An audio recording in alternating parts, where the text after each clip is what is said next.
Jennifer.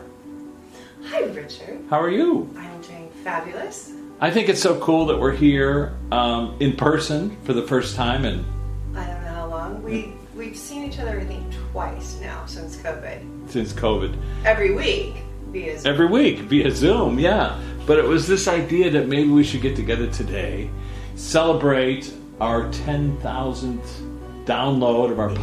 Yes. So part of that, like I wanted you to come down. I was thinking about Tuesday, and I kept getting no, and so I'm like, well, should I just at least ask and see if he can come down? And I was told he probably can't, and then of course my day filled up anyway. But it was one of those odd moments. And then Wednesday happened where I did see that you did post that your very dear friend passed away, Charles Gordon. Yeah. And he popped into my head, of course, and I don't. Rich, how long have you known me? Yeah, we've known each other at least 6 years. I have never called you up saying, "Hey, this guy's bugging me," or Your this friend is here in my your ear. Your friend is here. Never. You Never. know, it always comes up when we meet or whatever. But Charles just did not hold back. And so even yesterday, like everything this week, you know, after Monday morning was a little bit weird. The energy, I think, of the planet was just a little bit off. But the rest of the week, everything was like effortless. Like, the Charles showed up, and he's like, you gotta call Rich. I'm like, bro, you have to call Rich? And I'm like, I have to walk my dog and my husband, who just had a knee replacement. And he's like, I can wait until after. And then I was gone for seriously an hour, came back, and I was getting my mail, and he popped into my head again. He goes, you're done. So call right. Rich. Call Rich. So you called me last night and Yes. you said, you know, your friend is here. And I asked, because I think it's important, you need to ask. Look, I'm very close with Chuck's family and his friends. Not everybody's on board with the idea that you can talk to somebody on the flip side, and I respect that. And so initially I was just a little concerned, like maybe it's too early, or you know, maybe we should wait, or and so I said, well, Chuck's here and he wants to talk. And you said that he said to you, this is how it works, right? Like he was asking he's you. making fun of, he's like, this is how it works. Like, I pop in, you tell Rich what I'm thinking or what I'm saying. I'm like, yeah, that's kind of how it works. It's like, this is really cool, you know? So for the people tuning in, this format's a little different. Instead of our usual Zoom, you can hear me instead of seeing me, thank God. But at the same time, I just felt like this is a different way for us to introduce a close friend, Right. as well as, you know, I'm going to let him run this show. This is a guy who not only was a terrific actor, and Which I didn't know he was one of my favorite movies. which was Heaven Can Wait. Heaven Can Wait, yeah. I love that movie. My dad loved that movie. And my dad's here. He's like, I can't wait to watch this. That's great. You know, and I started laughing. I'm like, this is really entertaining all in and of itself. And even down to being, somebody blocked my driveway or whatever. I don't need to tell you guys my process. But he's like, it's okay. We're fine. on Everything's time." fine. He's like drinking his coffee. He goes, you got this. And I'm thinking to myself, it's just interesting because spirits do show up before I talk to their owners, but I know that he belongs to you. It's not like he belongs to anybody else that I'm aware of. And what was the other thing that was so interesting? Oh, then I'm like, so what do you go by? And he goes, I go by Charles unless you're a good friend, which Rich is. And then it's Chuck. It's Chuck, yeah. And what's so unusual, of course, is that as people who know me, at some point after, and I met Chuck through, and we'll talk to Luana about our relationship, but I met him through her, and at some point after she passed away, Charles Grodin invited me to come and work on his show in New York City. And I did for about 6 months. And we had James Van Praagh on, which is on the Martini Zone. You can see that where I called in from Santa Monica, and James Van Praagh had a conversation with Luana Clarizabel. Yeah. You know, said some really important things. Chuck has always been an open-minded skeptic about the afterlife. And so, obviously, this is an unusual conversation between friends. Jennifer is aware that, you know, that he wanted to speak to us. And Chuck was also a talk show host. So I am going to turn over the duties to him, let's say. You mentioned Robert Town, because as you were saying that he was a healthy skeptic, he said, recently, kind of like Robert, Yeah. My views have changed. Well, I must say that yesterday I had a conversation with Robert Town where he said to me, I was a skeptic. I did not believe that there was an afterlife. And now I believe that there is. What happened? He said to me. I said, well, you got a chance to talk to Jennifer, and it's not that she or I convinced you of anything. You talked to people on the other side. They convinced you that they still exist. And so once that happens to you, everything changes. It's like the lightning flash where you see everything in the road in front of you suddenly. Yeah. And you realize, oh, there's a whole world here I wasn't aware of. So Chuck, thanks for coming. I appreciate it. And can I ask you some questions? Yes. And by the way, for our listeners, I don't know anything other than what he told you about Chuck. And that you guys were friends, that he was a talk show host, that he was on Heaven Can Wait. I've never seen a personal interview with him. I don't know if he was married, not married, kids, no kids. I know nothing about him. That's great. So that gives us a chance to share, his insight. And I can also confirm things. He said he wants to ask you a question. Okay, please, go ahead. That's funny. Okay. Richard.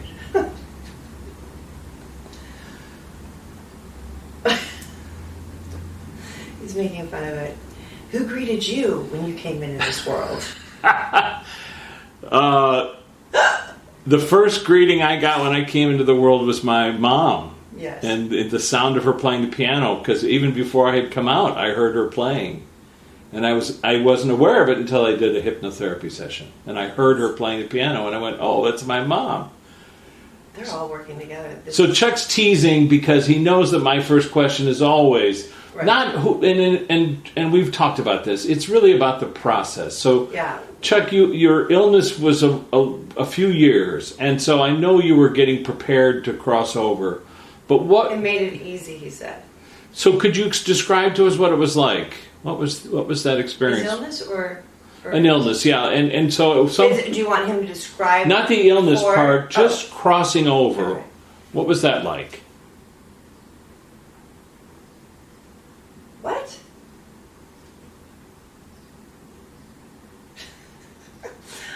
I felt like it was peaceful, and he goes, no, it was abrupt.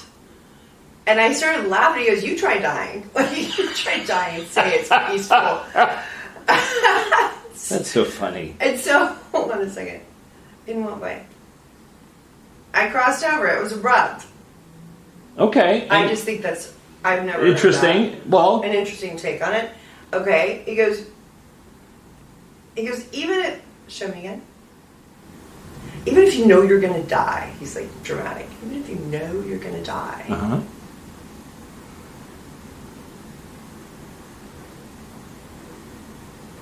Dying is still something we are not comfortable with.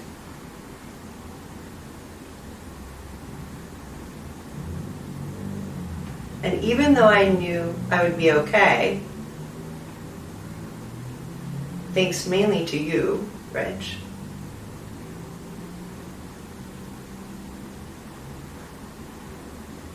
I also was scared that no one would be there. Interesting. Did you see?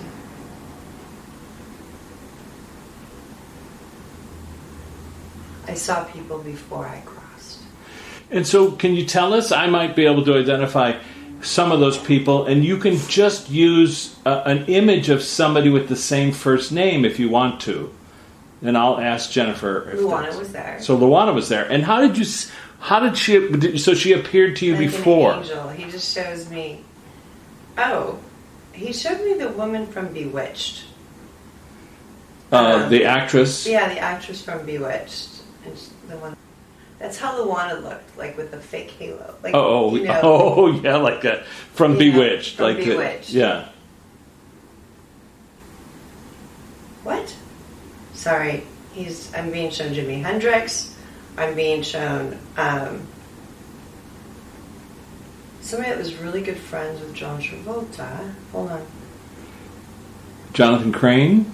He's showing me Grease Lightning, so I don't know. You mean the movie Grease Lightning?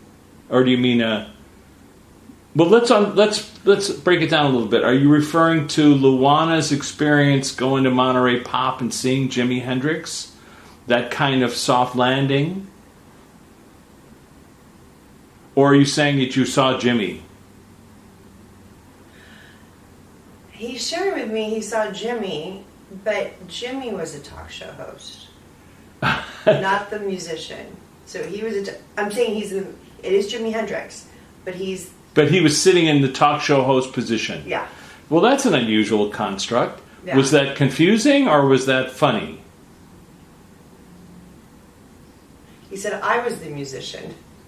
So he was interviewing you. Yeah. And let me just ask you a little bit about the set, because that kind of gives us context. Hold on 1 second. That's how I knew I was either dreaming or I was already dead.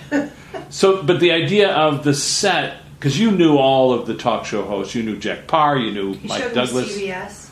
You knew Merv Griffin, and you knew Johnny Carson very well, and David Letterman, who many times you were on his show.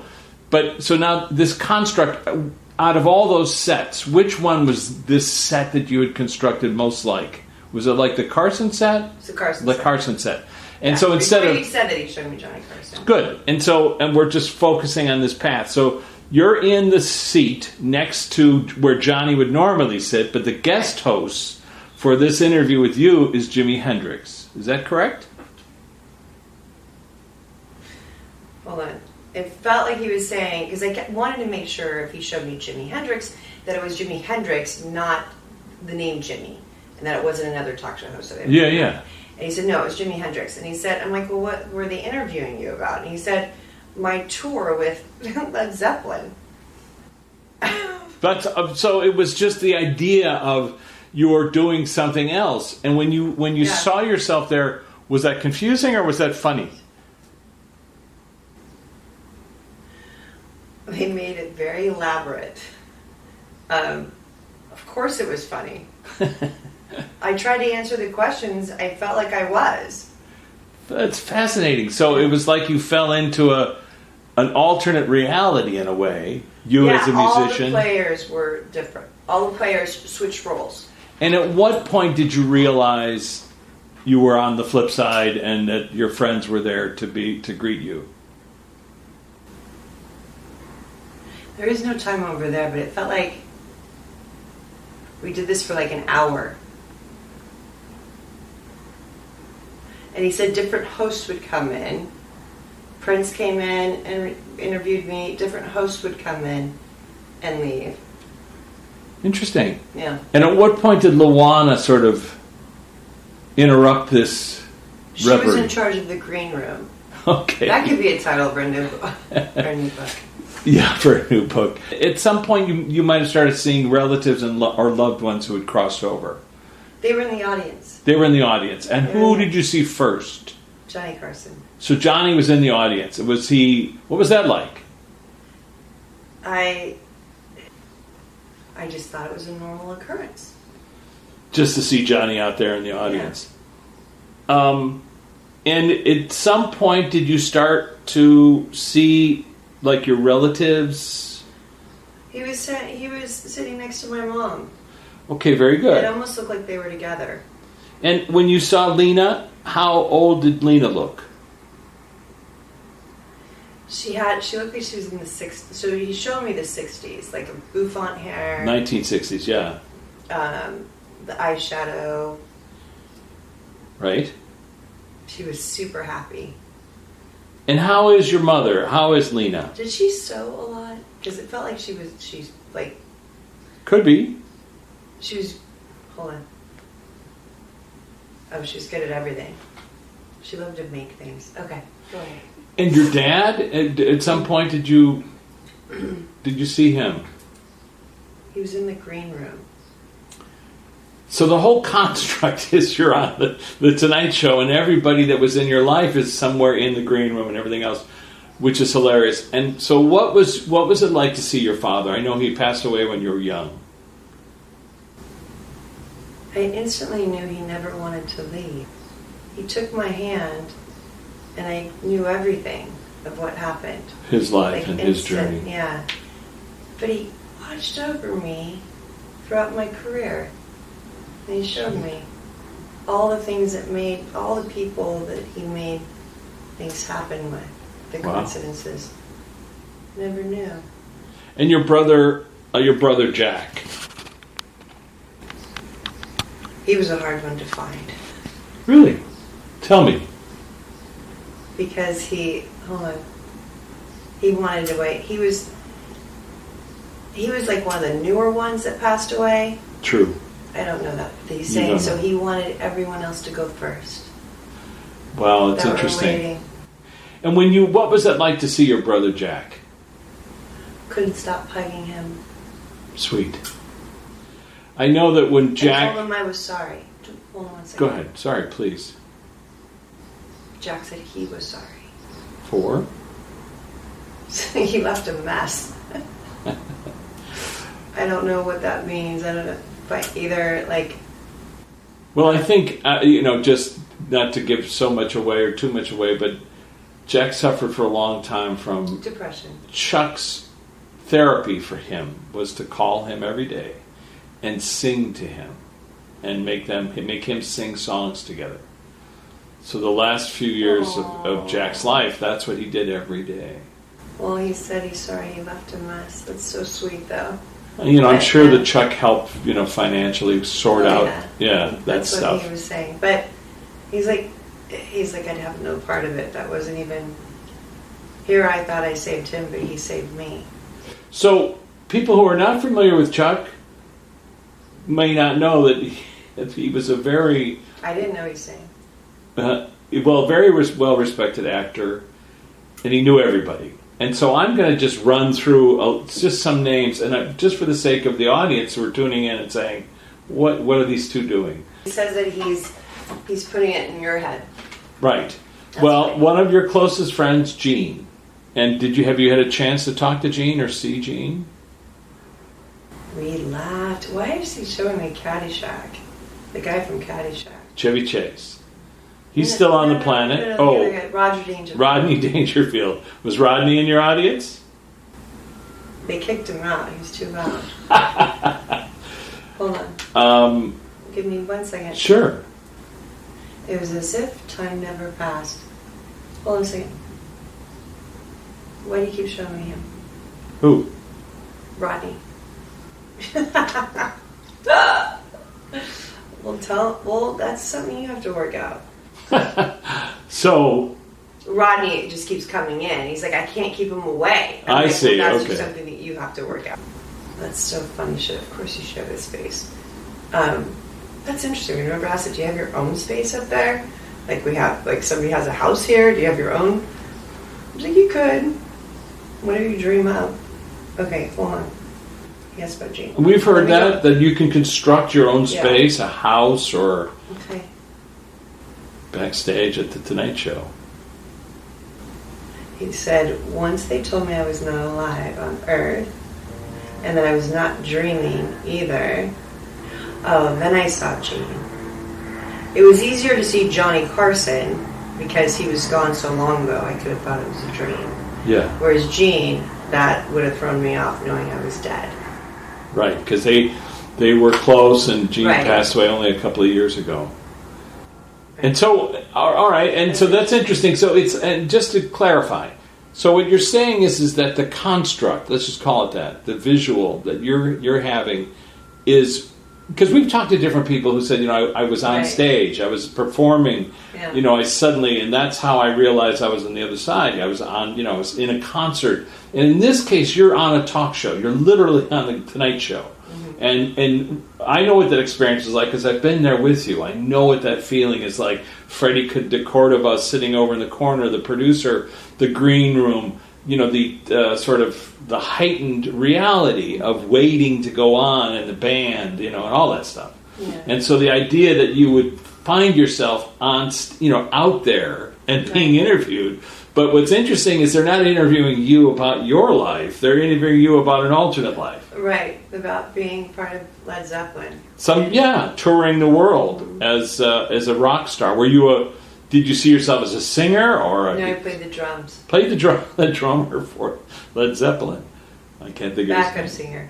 Backup singer. Okay, very good. Which is hilarious. The whole thing's hilarious. The whole thing's hilarious. So there are some friends of yours, and I'm just going to say their whole name because it just makes it easier. And Jennifer and I have been doing this for so long. I know that she can access these people, and it's whether or not they want to show up. Peter Falk. Peter Falk? Peter Falk. Columbo. Oh, Peter Falk. I didn't know that. Thank you. Have you talked to Peter since you've been over there? Peter Falk was part of Led Zeppelin. Part of the band. So you saw Peter as part of the band. Well, the reason why it takes so long, because it comes through. He's I don't know why I keep double checking what he's saying, because I have a hard time believing all of this. So he's like, no, Peter Falk was upstate. They were interviewing the both of us. I'm like, what did he do? And he's like, he was the guitar player. Very funny. So it's interesting because you and Peter and Gene Wilder, all good friends for a long time, career-wise. Mm-hmm. Chuck, you did a lot of theater on Broadway. I missed Steve Martin. Steve Martin, that's right. You were close friends with Steve. Anything you want to say to Steve? It's not so bad. It's not so bad. How about Marty Short? Keep trying to work. Keep trying to work. Why, you have your mind? Well, they did a movie. Both Steve and Marty. I remember it. Yeah, they did a Clifford together, and Steve did a movie called The Lonely Guy. Oh, Happy. I think he just got a grandchild or something like that. You asked about Martin Short. Oh, does he have a grandchild? I think he has a new grandchild. Or something. Okay, that's very good. Well, I don't know Marty that well. Right. Pass along that. Well, Chuck, listen, I'm asking you questions about, and I could ask you 100, could give you 100 names. What do you want to talk about? So at what point did Luana become... He said you and I. Okay. Well, let's talk about us. Stuff that I don't know. So you and I met through Luana. We met at a restaurant. Luana and I were dating, and... Well, why don't I tell you? Well, I'm just saying, so our relationship, 40 years, roughly, something like that. Wow. And it might be longer. I don't know. But that's, I want to hear about your seeing Luana, what that was like for you, and what emotions or feelings or memories that brought up. It was a I am home kind of feeling. Like, that buttery, sense of belonging, like I'm home. She showed up like a guardian angel before and after he crossed over. And she put that elaborate scheme to make it, interesting. Not scheme. Construct or, Construct visual, yeah, right. like almost like a movie. What's a really clever way to have Chuck enter the other side? And it would be like he's in a talk show. The detail, he said, was astronomical. Like, down to like the carpet or the rip in the wall that I remember, or whatever it was at that studio. They replicated it perfectly. Wow. And to have not Johnny, who was out in the audience, but somebody else. Jimi Hendrix. And why was that? Why Jimmy? Maybe Luana knows the answer to that. Thank you. He offers to be in all of these, like, soft landings. He offers to take part in it, yeah. No, he was like, cast me. I'm here. Cast me. He goes, Put me what? in. You don't have an African American as a... It's like I think that's adorable. Right? What fun. What a cool thing. And I'm sure the questions were fascinating. Super cool. Oh, that's so interesting. Because you know how it feels like when you're in a dream? Because it was like that. Like how you don't see yourself, but you recognize everybody else. He's like, that's what it was like. Wow. It was amazing. And at some point, and this is only, we're only a few days and you're crossing over. What's it, does time, I mean, I know, we talked about time doesn't feel like it exists over there. Wow. So are you now aware of previous lifetimes of yours? Everything. Everything. Like, happening all at once. He just showed me, he just, in big letters, everything. So it's like, And what happened, like when I went like this, which is me as an Etch a Sketch, it was him, like when he asked what has he been doing the last couple of days, he's like, I've been haunting her, because he showed me all the times he popped in, and he's like, I'm doing that to everyone, to absolutely everyone that I can. And he goes, different parts of me are doing it. because you're outside of time, and you can be simultaneously everywhere at the same time. Bingo. And is there anybody suffering that we need to reach out to? His animals. Like, I think either his, Okay, what did he show you? Let's break this I down. don't know, like a turtle. Like a turtle. Like, he's not showing me a cat or dog. It's some type of innocuous animal. Okay, let's break this down. Why? So, because it's going to be an interesting answer. So, Chuck, I want to talk about the animals that are in your backyard. Is this what you're referring to? Like he saw a grasshopper. I just saw a grasshopper. Okay, don't judge it. Are you referring to your animatronic animals in your backyard? Or are you referring to some other animals, live animals? Because the animatronic animals are an elephant, a bear, a giraffe, monkeys. These are animatronic So they're robots robots. in his backyard.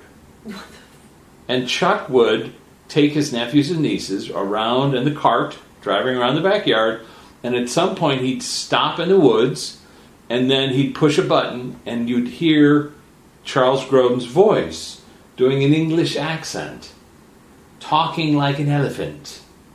And he'd do a whole bit, and the kid would be like, what is that? What's going on? That's amazing. And Jason Bateman lobbied for and was able to be a guest spot, and he's the voice of the Irish monkeys that are. I love Bateman.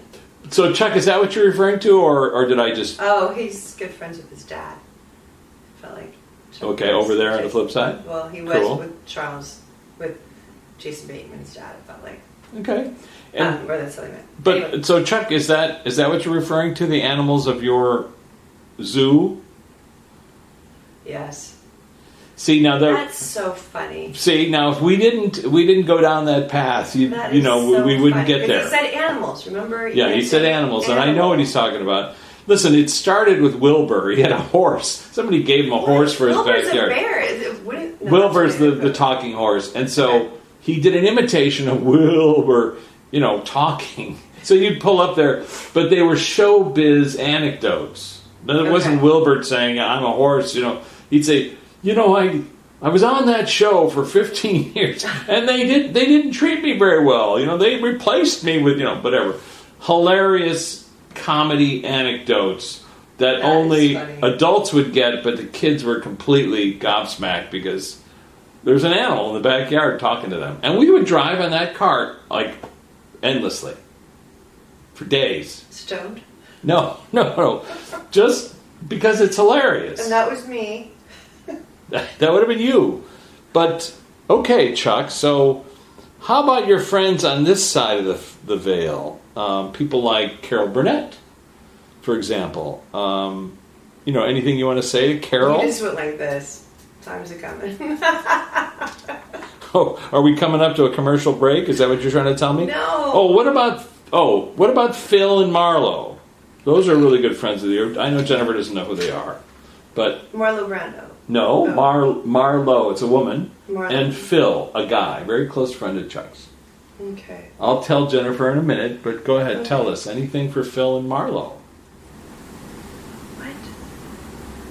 He's showing me them in the back of the Jeep. Hold on.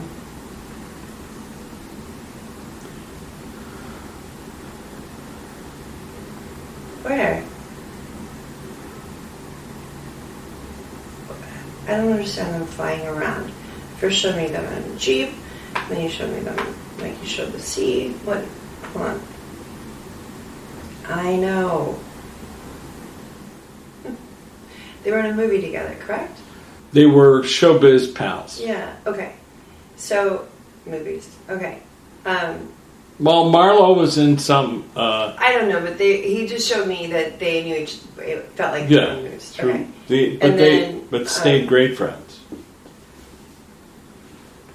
I just feel like I'm catching a ride with them everywhere. They're going everywhere. Oh, I see. So you're hanging out with them. Yeah. So you showed me. Who's aware of your presence, Phil or Marlo?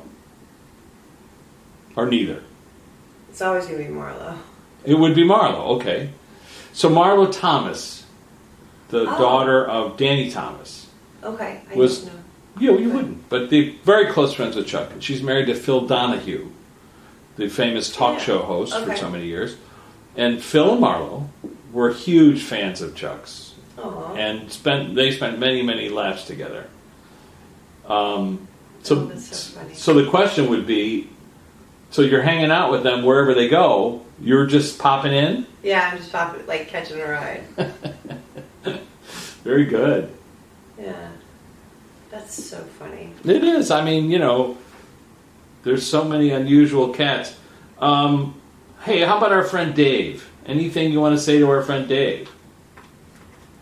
And Dave says to Chuck, and I want to get a response from Chuck, but Dave's quote here, I'm going to read it to him. It would be so nice if you were still here. And how's Luana doing there? Oh, wow. Because Dave is friends with both. So, Chuck, what's your response to Dave? Luana is absolutely still the center of everyone's attention. And her light and wit is even brighter. Beautiful. And any message for Dave? She arranged everything. Aww. She arranged everything for me not to feel lonely when I returned home. Beautiful. Yeah. So Dave, what do you want to say to Dave? And what Dave is this? Dave Patlack. Okay. Dave's my pal from high school who got to meet Chuck, and then they became best friends. Jealous? Of course. It would be like, hey, Dave's over here now. Dave's at the house. Dave and I are going to Carson. I'm kidding. Yeah. Dave made up pins, the Charles Grodin entourage. So whenever Dave and I and Luana went to the Carson show or Letterman, we wore these pins. Or the Grodin entourage, which That's we so were. Funny. Tell Dave that I am peaceful. And not to worry. I think he was projecting more about how when he passes, what it'd be like versus what happened. So it'd be like, so if Dave's afraid of crossing over, he is, like everyone, he says. He just showed me Warren Beatty. So I don't know, from the actual scene when he's wearing his sweatpants and he's up and having going, dude, what's going on?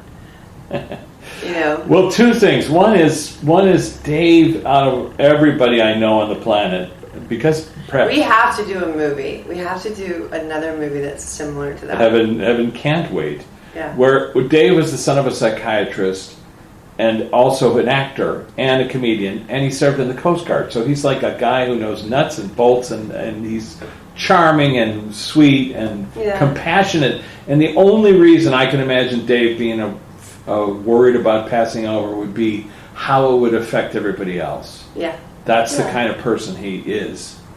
And in Chuck's case, he was very sense. close with Warren Beatty, very tight with him. Is there something you want to say to Warren? Since Hairspray. Hairspray. That there's nothing to fear. Thank you. And to think of the movie without returning, kind of. So think of the movie Having to Wait without returning. Yeah, without the sequel part. Yeah. That's lovely. We And return in a different way. we return in a different way. And so what have you observed, Chuck, over there in just the Lights. He's just showing me lots of light. Lots of lights. So everyone's a light, but they manifest as we remember them. Is that correct? Like a frequency? We're all very similar lights, he says. And it's how? actually making me think of those colors right there with all of them. And how did Which we would meet? actually make sense because it's done with the. You think about the light with the throat energy center. Or Chakra, yeah. It's blue, right? And so, and if you're into acting or, vocalizing anything or singing or playing, you use your voice. So there's all different shades of blue and green. So Jennifer and I talk about process a little bit in our podcast. And let me just ask you, were you aware, let's just put it this way. Did you plan your lifetime the way it planned out? He did, but it exceeded so many, because it took so many other people to successfully excel in their, whatever they were trying, whatever they were inspired to do. And he goes, the collective exceeded way more than what I charted for. Interesting. And so, in terms of your path with some of your friends, I just want to say, Gene Wilder, I know, was instrumental in your career. He got me started. He got you started, that's correct. Regis Philbin was a very close friend. We're buddies up here. And how's Regis doing? Still short. Really? That's the first thing he said. Still short. Still short. Hold on. And still won't be quiet. Still talking. Still talking. I know you were friends with Paul Newman. Have you seen him? Oh, Paul. Hold on. Wow. Paul comes down and visits us every once in a while. So he's in Valhalla? He's like, he's like, yeah, Paul heard and decided to make a visit. He got out of his gated kingdom up there. I know you were friends, very close friends with Ethel Kennedy. And she's still on the planet. But her husband... Kind of. But her husband is over on that side. Have you seen her husband, Robert? Yeah, the presidents seem to hang out here. You mean in our classroom? Yes. And what was your impression of our classroom once you were... Honestly? Yeah. This is interesting. Why would you say honestly? Nothing good ever comes after. It's like somebody that says, sorry, but... Well, that's Chuck. He blah, would blah, say. blah, He would say that. Honestly? Go ahead. I'm cutting him off. Let's go. No. What did he say? Honestly? Oh my goodness.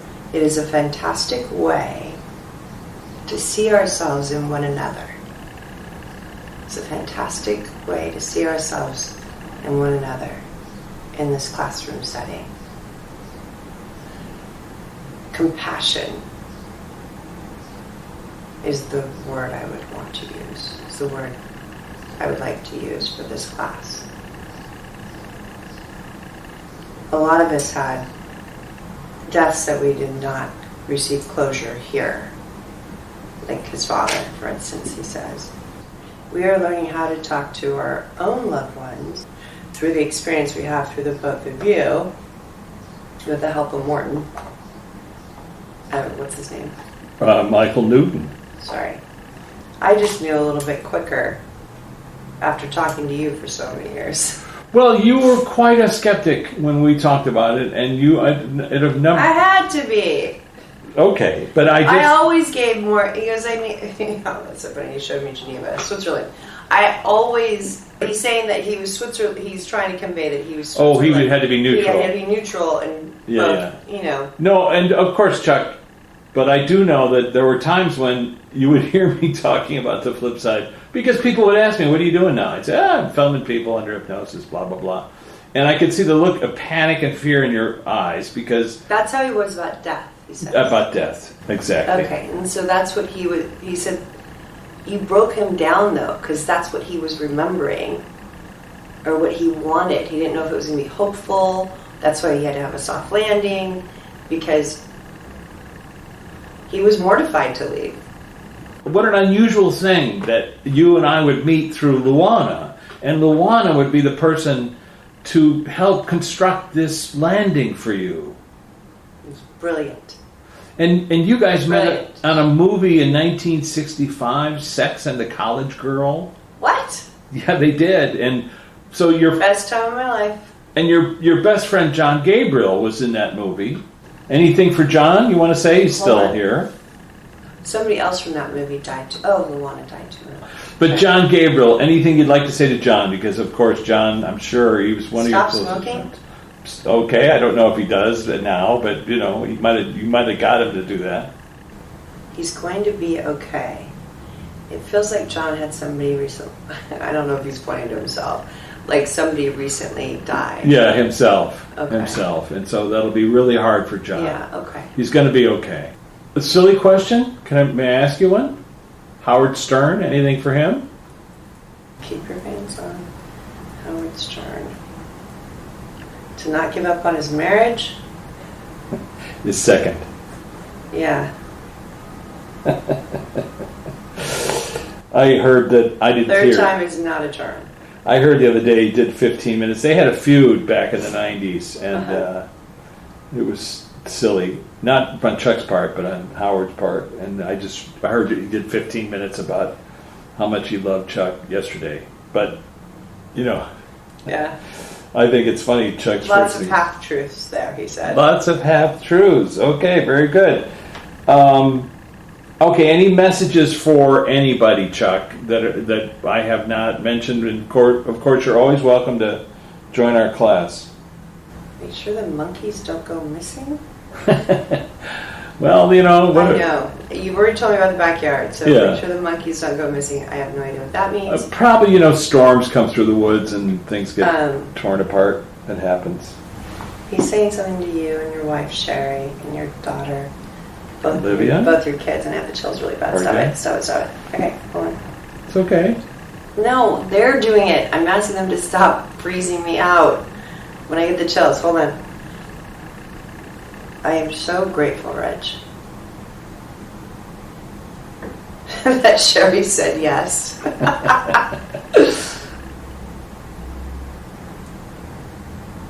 And that I did visit her in a dream. And you. It was a threesome.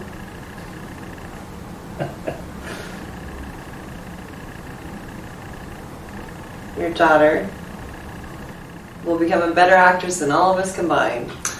There was a photograph of you and my daughter, Chuck. I did see that. Yeah, it was on the wall, and I just happened to notice it was falling off. This was the day before you passed. It was completely out of its case. So I went downstairs, and then when you'd passed, I put it back up, and then when you'd passed, I asked everybody in the family, did anybody go up and try to get that photograph out of the case? I mean, literally, somebody had to pull it apart to get that thing out. No, he did it. Yeah. So He had lots of help. The whole class helped. the whole class helped. Yeah.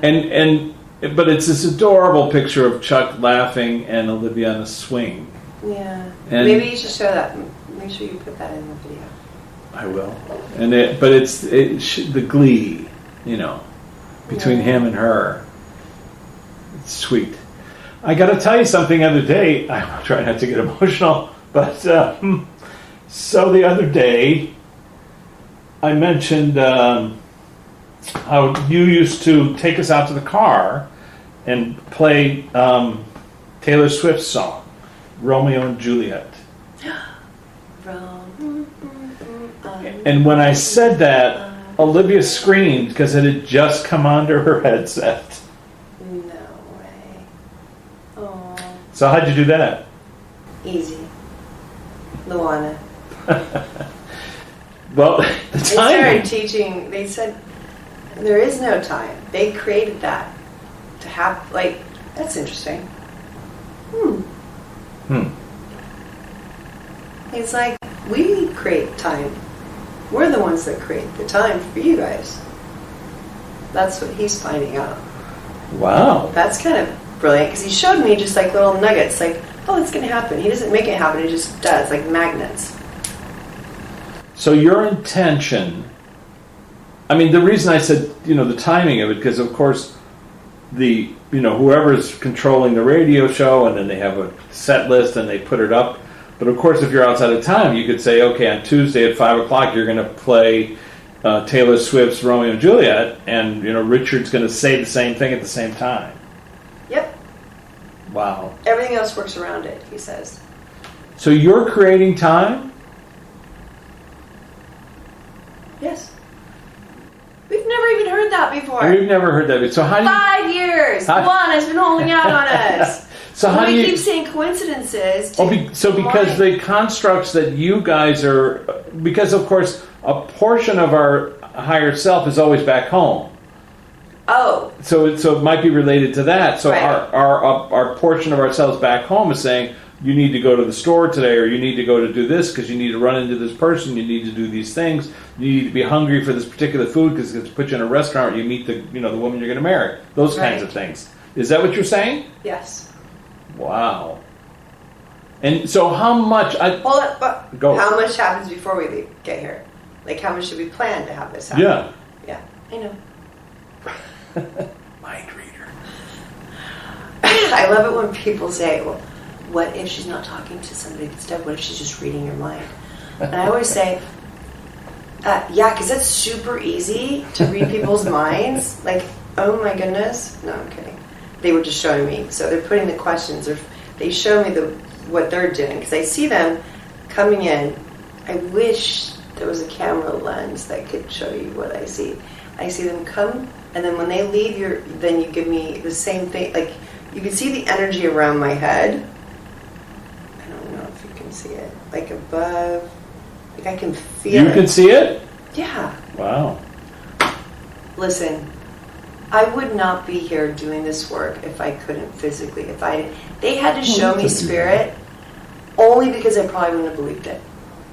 I know that sounds crazy, but they're like, we have to actually show her. So let's make her have a seizure when she's been mental for 3 days. So back to the question.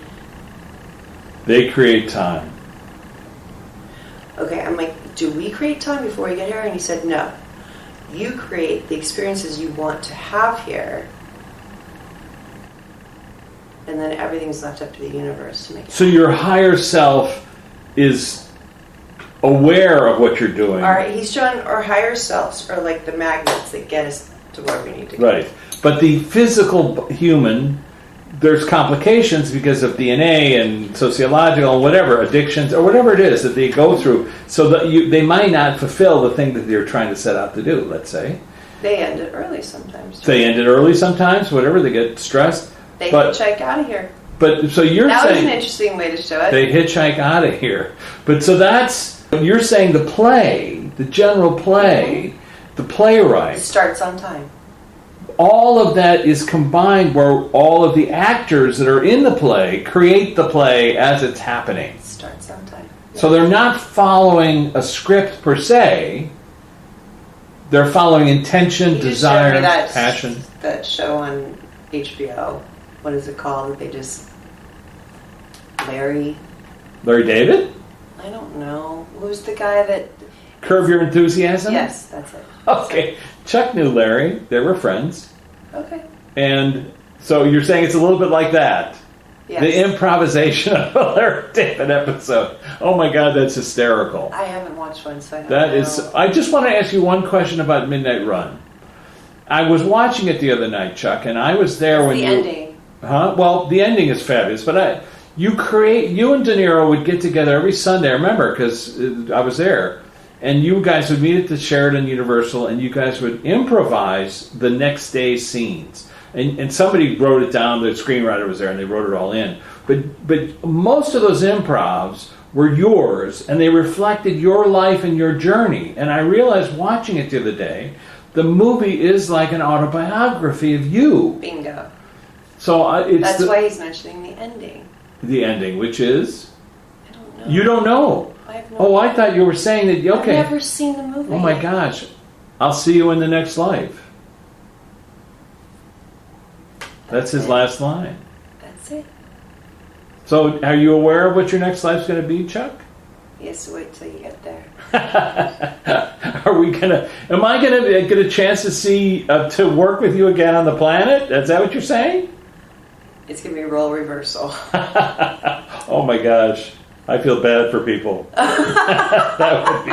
That would be Well, a you nightmare. think about it, because at first was Jimi Hendrix, and then Prince came in, and then was, that came in when Jimmy left. It's hilarious. Imagine suddenly your because guest host. I'm flying on jets with But let me- Columbo. have you talked to Led Johnny? Zeppelin. Have you had a conversation with Johnny? Many. Many. Any. About what? What went right, what went wrong. Really? But there is no wrong. There is no wrong. Just different. There's just better ways of doing things. Better ways of doing things. Anything that that people here on the planet can do to correct the path we're on? No. Really? Okay. You were a huge guy in politics. Be authentic. Be authentic. Just none of That this. creates space in your heart. Be authentic, because if you're closed up, if your heart's closed up, you close up to everything. So be authentic. Okay. And save politics for another day, because there's a lot We of people will. over there. All right. Very good. And the camera's Okay. just telling me it's got to stop. Thank you, Chuck. You're always welcome. We appreciate it. Thank you, Jennifer, for your talent, your ability, and Well, maybe he'll leave me alone. Okay, very good. We love you. Thank you. Bye. Bye.